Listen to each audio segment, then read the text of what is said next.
YouTuber నా అన్వేష్ పై మరో case నమోదైంది. తిరుపతిలో హిందూ సంఘాలు ఏకమై ఎస్పీ కార్యాలయంలో ఫిర్యాదు చేశారు. హిందూదేవి దేవతల గురించి అసభ్యంగా మాట్లాడిన యూట్యూబర్ నా అన్వేష్ ను అరెస్టు చేయాలని డిమాండ్ చేస్తున్నారు.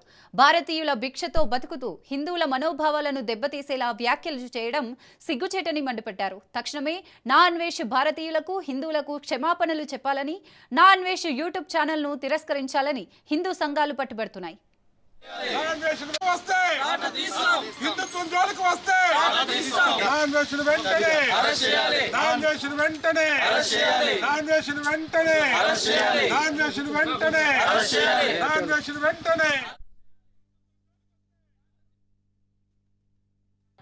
హిందువులందరూ రేప్ చేస్తారంట. భారతదేశంలో రేపులు ఎక్కువ జరుగుతాయంట. ఒరే వెధవా, 150 కోట్ల జనాభా ఉన్న భారతదేశం రా ఇది. స్త్రీని అత్యంత గౌరవించే భారతదేశం రా మన దేశము. మన భారతదేశంలో స్త్రీని ఎంత గౌరవిస్తామో అందరికీ తెలుసు. అటువంటి స్త్రీని నువ్వు రేపులు జరుగుతున్నాయి, అత్యధికంగా రేపులు జరుగుతున్నాయి, హిందువులు చేస్తున్నారనేది చాలా దారుణము. దీని మీద మేము చాలా తీవ్రంగా విమర్శిస్తాం. దీన్ని మేము చాలా తీవ్రంగా ఖండిస్తున్నాము.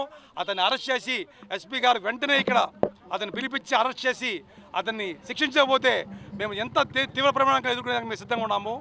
మేమైతే అన్వేషణ వ్యక్తి ఇండియాలోకి రాగానే తరిమి తరిమి తరిమి కొడతామని కూడా చెప్తున్నాము. ప్రపంచ యాత్రికుడు అని చెబుతూ తిరుగుతూ తను ఫాలోయర్స్ని పెంచుకుంటూ రాను హిందుత్వం మీద ద్వేషం పెంచుకుంటూ హిందూ దేవదేవతలను సంస్కృతిని చాలా తక్కువగా నీచంగా చేసి మాట్లాడుతున్నాడు.